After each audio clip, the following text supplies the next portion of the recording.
Olá, gente, tudo bem? Continuando nosso curso de vendas e negociação, hoje nós vamos começar a corrigir o nosso simulado 2. Então, coloca aí na tela para a gente a primeira questão, por favor. Essa primeira questão fala o seguinte: ao chegar à sua agência, um cliente percebe que há muitas filas nos caixas, enquanto aguarda o gerente. Houve reclamação de outros 2 clientes que também esperam atendimento. Ambos comentam que em dias de forte movimento, o serviço prestado na agência fica péssimo. Ele tem a sensação de que a atenção recebida não é a mesma de outras experiências naquele banco. Um dos motivos é que, apesar de cortês, o gerente é direto e rápido em seu atendimento, sem conversar tanto como nas vezes anteriores. A experiência desse cliente é um exemplo de como as características do serviço influenciam o atendimento bancário, pois demonstra que... Dê uma olhadinha aí nas alternativas, um minutinho.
Vamos lá? Olha só. Então está falando o seguinte, no enunciado que nós acabamos de ler, que nos dias de muito movimento, os clientes acham a fila, a espera fica grande, eles acham que o atendimento prestado não tem a mesma qualidade num dia de pouco movimento. Eles falam que o gerente, apesar dele ser cortês, em dias de muito movimento ele é direto e rápido e não conversa com os clientes. E num dia de pouco movimento ele já conversa, dá uma atenção maior, etc. Então, está falando aí, a pergunta é, a experiência desse cliente é um exemplo de como as características do serviço influenciam o atendimento bancário. Demonstra que a percepção do cliente é afetada pela variabilidade do serviço, causada pela irregularidade da demanda. Bom, essa aí é uma boa afirmação, é consistente.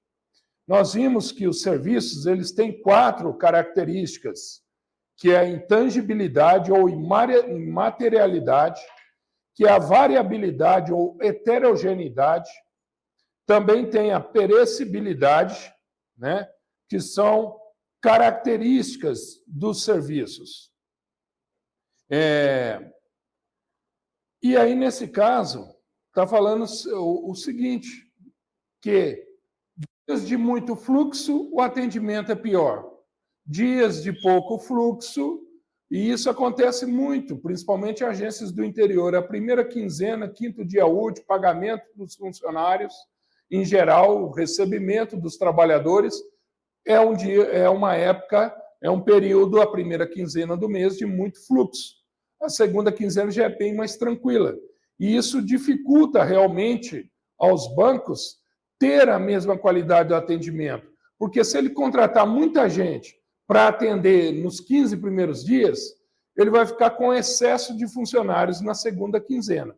E se ele ficar com a mesma quantidade de funcionários na primeira quinzena, ou seja, a mesma quantidade que dá para atender numa boa na segunda quinzena, na primeira quinzena é insuficiente. Então, isso é um grande problema. E o que acontece? É em função dessa irregularidade da demanda que cria esse problema.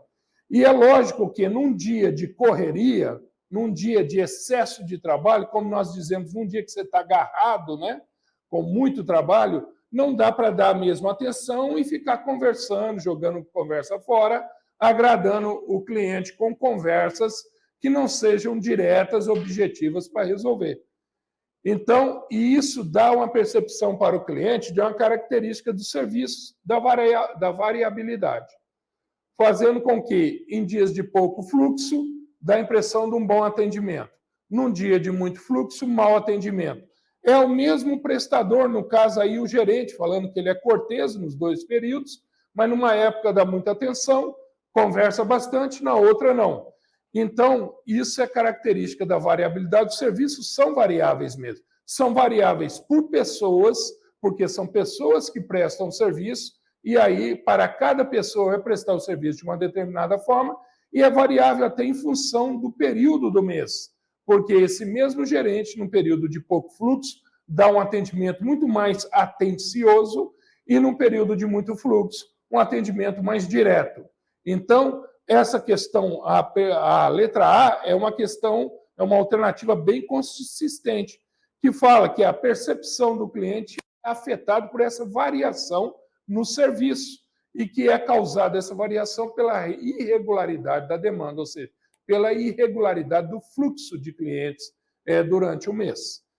Letra B, essa experiência é um exemplo de como as características do serviço influenciam o atendimento bancário, pois demonstra que a simultaneidade do atendimento do recebimento do serviço provoca o aumento da demanda nas agências. Aí fizeram uma salada, né? Nada a ver, simultaneidade do atendimento e do recebimento dos serviços provoca aumento da demanda? Não, o aumento da demanda é em função do período do mês. É um período irregular, né? Ou seja, temos o início do mês com pouca demanda, com muita demanda, desculpe, e a segunda quinzena com pouca demanda. Então, essa sazonalidade, podemos dizer, da demanda é que dificulta, e não a simultaneidade do atendimento e do recebimento. Letra C. A agência foi influenciada pelo gerente que não administrou o atendimento de maneira eficaz e eficiente. Em nenhum momento o enunciado fala que o gerente não foi eficaz, não foi eficiente. Ele, inclusive, no enunciado fala que ele é sempre cortês, mas em que períodos de muito movimento ele tem um atendimento direto, objetivo, sem muita conversa. Mas essa afirmação está extrapolando completamente o enunciado e não cabe aí para justificar a percepção dessas características do serviço, né? Letra D. A intangibilidade do serviço é um fator que dificulta o atendimento aos clientes em dias de movimento. Os serviços sempre são intangíveis. Então, principalmente nos bancos. E isso é que dificulta o atendimento dos clientes? Isso é que caracteriza essa experiência durante o período? Não. Não é o que determina, não é ser intangível. O que determina é ser variável, né? A variabilidade. Aí estamos falando de variação, de heterogeneidade, ou seja, está falando que o serviço não é o mesmo ao longo do mês, não é prestado da mesma forma. Então, isso não tem a ver com a intangibilidade, tem a ver com a variabilidade. E letra E, a perecibilidade do serviço sempre provocará impactos negativos na visão dos clientes bancários. Perecibilidade é o fato, né, de não poder ser estocado o serviço. Ele é prestado e, ao mesmo tempo que ele é prestado, ele tem que ser consumido. Tipo assento de avião, de ônibus, um quarto de hotel, se ele não foi, enquanto ele está lá à disposição, um quarto de hotel, se ele não foi ocupado, não tem como estocar esse serviço para o dia seguinte. Ele pereceu, perdeu. E o fato de ser perecível traz impactos negativos na visão dos clientes por não poder ser estocado. Mas não é isso que determina a característica. E a palavra sempre provocará impactos negativos também não cabe, mais uma vez, aquela dica, sempre. Essa questão, se eu não soubesse, eu já consideraria errado por causa da palavra sempre.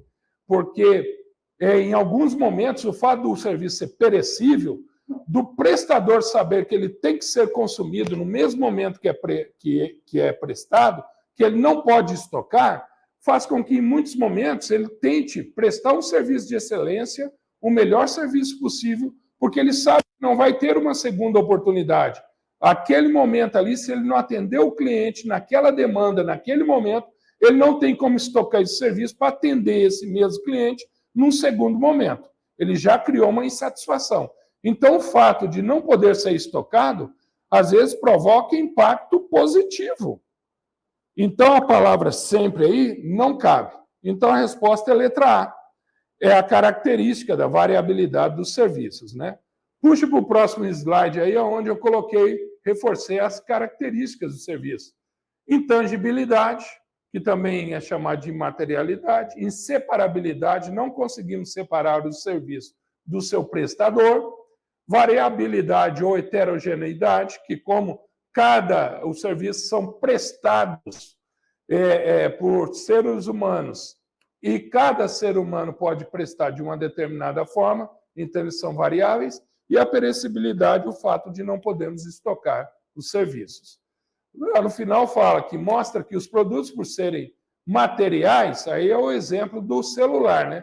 São mais facilmente experimentados, percebidos, diferente dos serviços, né? E podem ser estocados, não são perecíveis, né?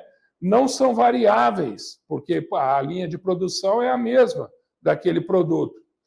Pode-se separar o produto do seu produtor e são tangíveis, né? É tudo o contrário das características do serviço.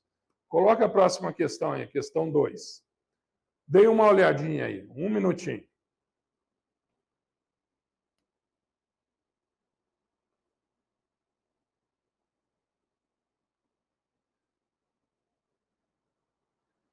Está me dando a impressão que hoje está mais escuro.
Vamos lá, gente. Essa questão 2, ela é marketing de relacionamento puro, né?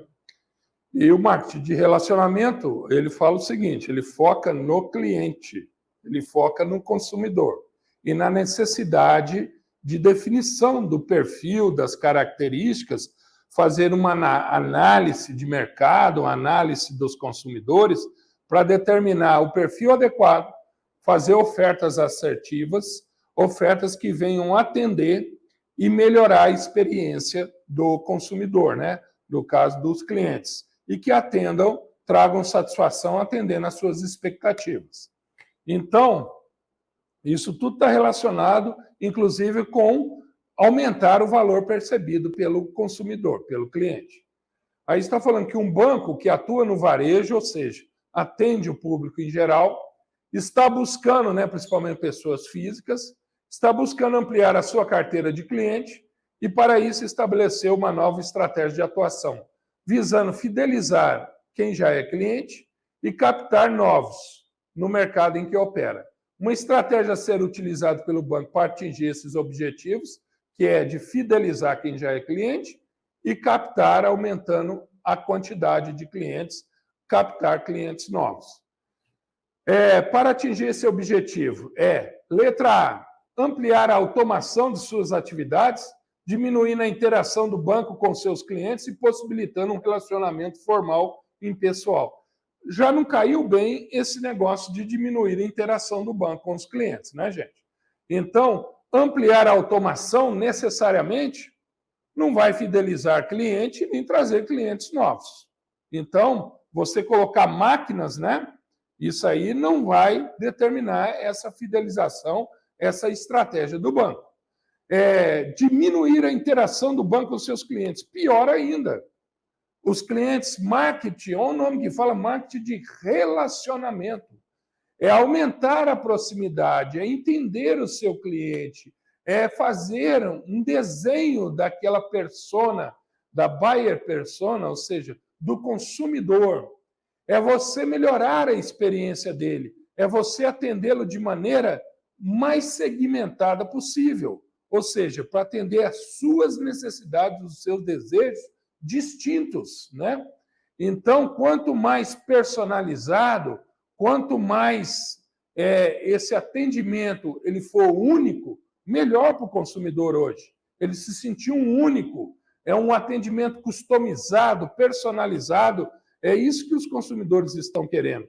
Então, possibilitando um relacionamento formal e impessoal, apesar dos consumidores gostarem muito, principalmente as novas gerações, gostar muito do atendimento automatizado, o consumidor, o cliente, ele quer se sentir uma pessoa e não um número. Então, essa impessoalidade, essa formalidade, muitas vezes atrapalha. Ele quer, às vezes, pessoalidade, ele quer pessoalidade nesse relacionamento. Ele quer sentir que aquele atendimento foi feito para ele e não, de maneira geral, para todos e que ele é só mais um, né?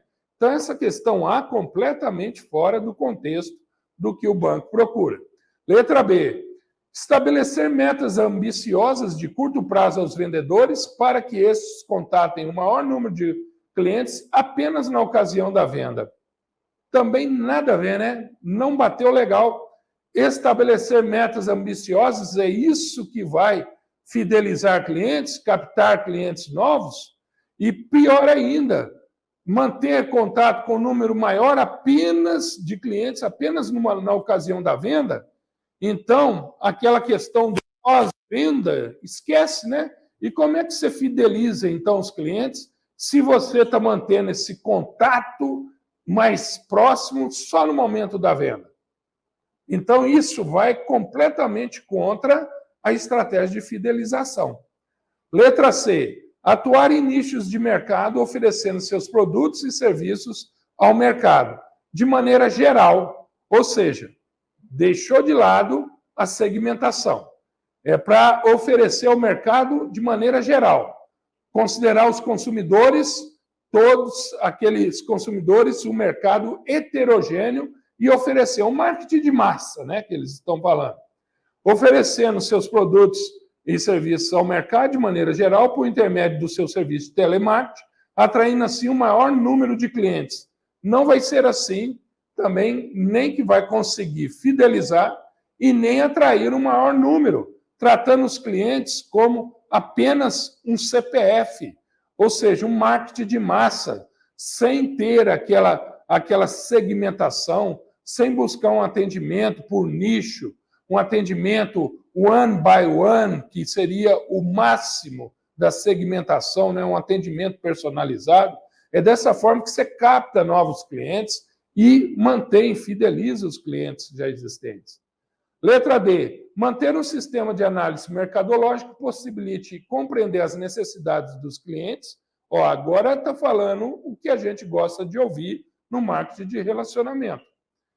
E dessa forma oferecer produtos e serviços que atendam às suas expectativas. Maravilha, gente!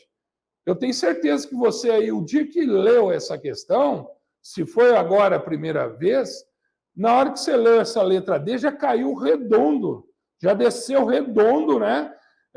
Tem consistência, tem lógica, o negócio não sai atravessando. Então, essa aí tem tudo a ver com marketing de relacionamento. Compreender, entender as necessidades do cliente e atender as expectativas dele, proporcionando o quê? A melhor experiência possível, entregando o maior valor percebido possível. Letra E, possibilitar que o vendedor de seus produtos e serviços os adapte durante o processo de vendas, focando no atendimento aos objetivos do banco. Primeiro, adapte produtos e serviços. É através disso que o vendedor vai conseguir fidelizar, captar novos clientes? Pode até, talvez, ser. Agora, focando no atendimento aos objetivos do banco, marketing de relacionamento, foco é no cliente, gente, no consumidor. Não é focar nos objetivos do banco, não. É focar nas expectativas, nos desejos, nas necessidades do cliente. Aí sim você vai estar fidelizando e vai estar captando novos clientes. Focar no objetivo do banco, o objetivo do banco é ter lucro. E aí você, muitas vezes, não vai estar fidelizando e muito menos captando novos clientes. Então, a resposta aí é letra D. E aí, se fizer o que eu já falei com vocês em sala, usar o bom senso, uma questão dessa, você, dentro do seu equilíbrio emocional, você lê e tem um senso crítico que vai te mostrar que essa questão aí seria a letra D, independente de você ter estudado demais ou não. É uma questão de bom senso, né? As outras frases, elas meio que têm, não são redondas, elas são cheias de pontas, né? Que a gente percebe que não está legal. Questão 3, vamos lá. Tem uma olhadinha.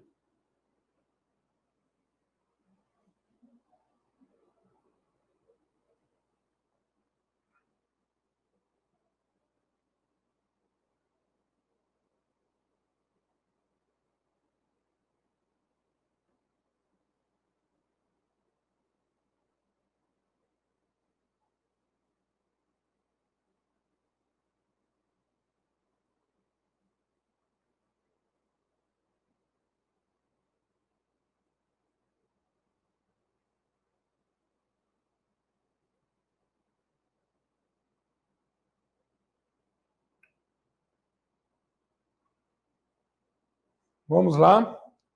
Essa questão também, ela tem a ver com as etapas da venda, né, que nós já falamos. As diversas etapas da venda devem ser consideradas no planejamento dos serviços bancários.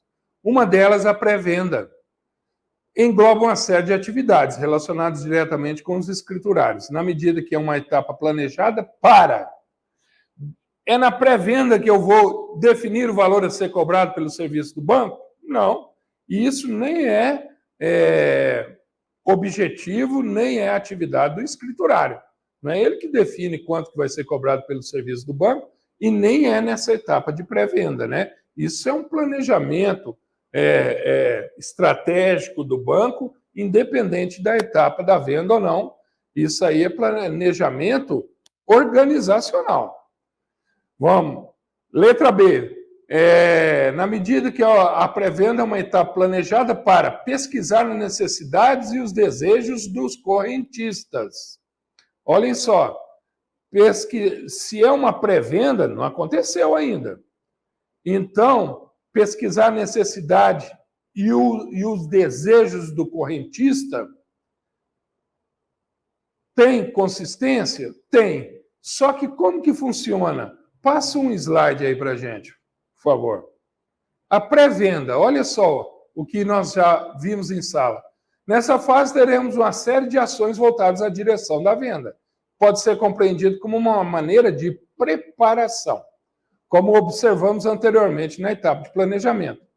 Aqui verifique-se quais clientes de maior potencial, suas necessidades e motivações, estuda-se o comportamento da compra, a melhor forma de chegar até ele, quais são seus concorrentes. Ou seja, volta agora para a questão.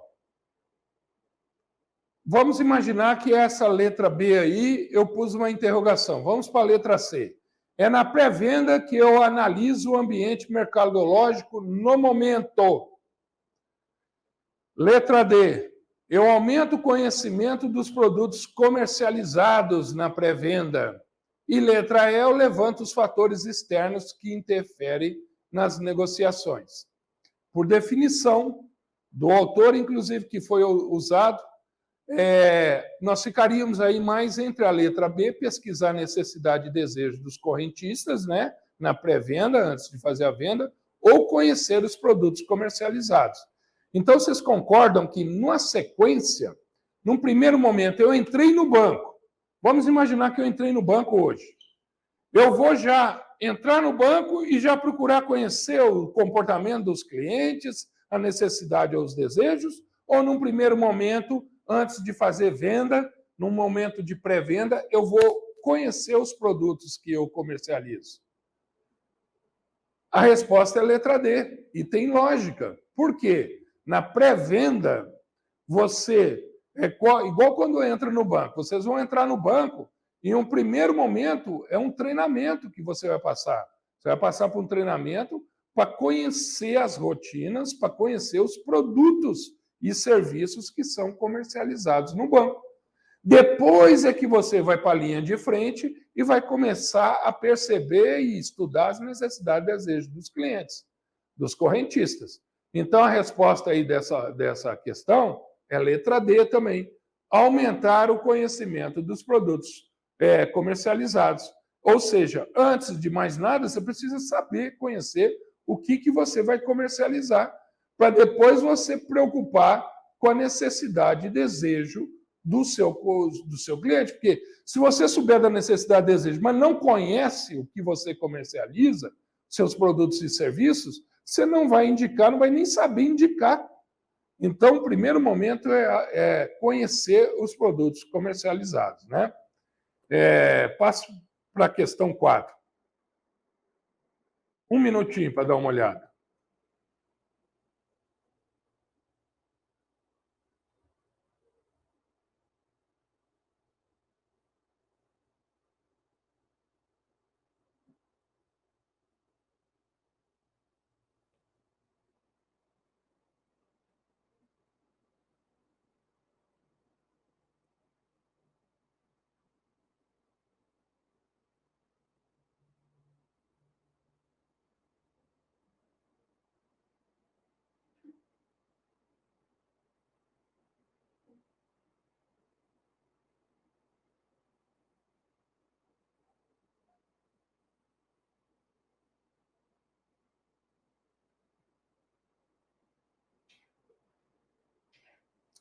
Vamos lá. Questão 4. A análise mercadológica auxilia a gestão dos bancos na definição de suas estratégias. Ou seja, a análise do mercado ajuda a definir estratégias. Sim, tem que se conhecer o mercado, conhecer internamente o ambiente interno da empresa e também, principalmente, o ambiente externo, né? Essa análise externa, inclusive, é uma análise que ela tende a ter mais prioridade até do que a interna, que a interna é fácil de realizar. A externa tem muito mais variáveis e são variáveis não controláveis. Então, precisa-se entender, em primeiro lugar, qual é o ambiente que eu estou operando. Então, a análise mercadológica auxilia a gestão dos bancos na definição de suas estratégias, também no direcionamento das ações executadas no dia a dia das agências. Nesse contexto, são analisadas as forças e fraquezas da empresa. Opa, estou falando da matriz SWOT, né? Assim como as ameaças e oportunidades.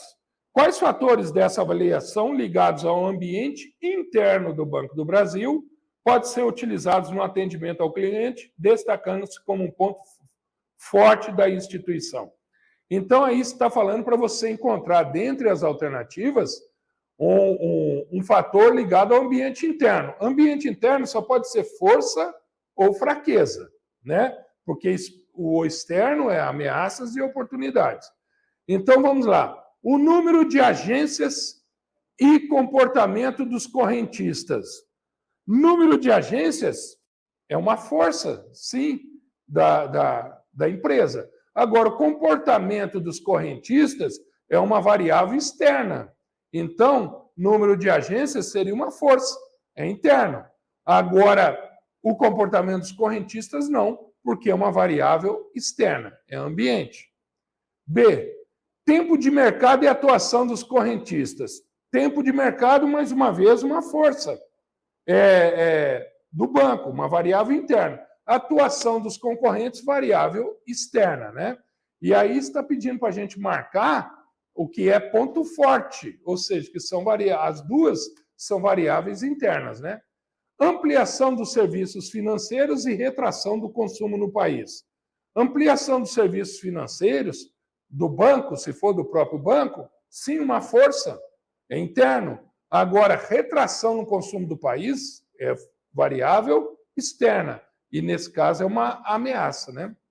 Ascensão das classes econômicas, variável externa, e é uma oportunidade. E características da população, também variável externa. Posicionamento de solidez e tradição da marca. Agora nós estamos falando de duas características internas da empresa. Posicionamento, solidez da empresa no mercado, o seu posicionamento bem definido, e a tradição da marca, ou seja, uma marca forte, histórica. Então, agora nós estamos falando de dois pontos fortes, duas variáveis internas. Então, a resposta aí é letra E. Vamos para a questão 5.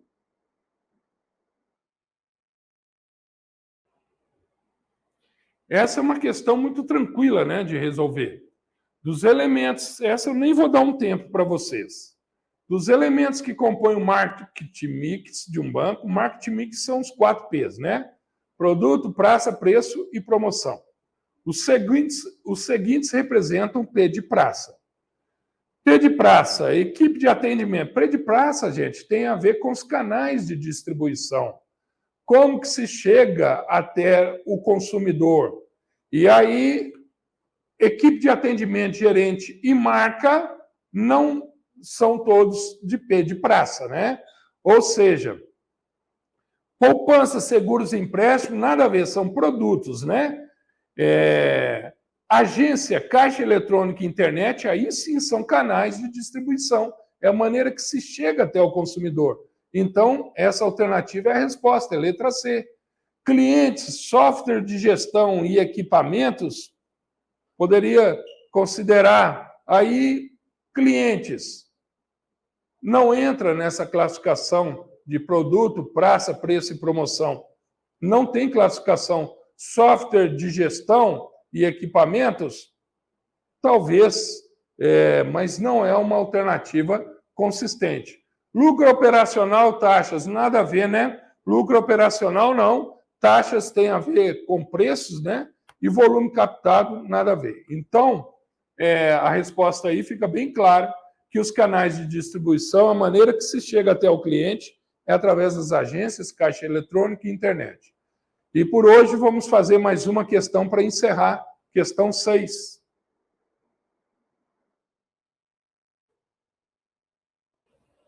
Um minutinho.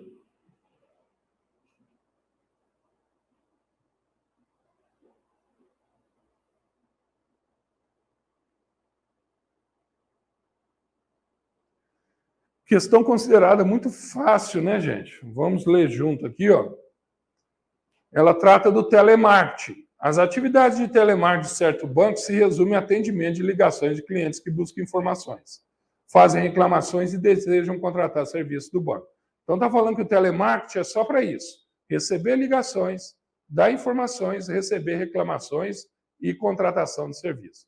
Uma vez que o banco não toma iniciativa de telefonar para o seu público-alvo, ou seja, ele fica numa postura passiva, né? Seja para vender, para cobrar ou realizar uma pesquisa. Verifique-se que, nesse caso, são realizadas somente ações de telemarketing. Não tem outra alternativa aí que não a letra B, né? Receptivo. Ele não tem uma postura ativa, então não é um telemarketing ativo. Ele tem uma postura completamente passiva ou receptiva. Então, a resposta aí é letra B. Vamos ficando por aqui hoje. No próximo encontro, nós finalizamos esse simulado 2.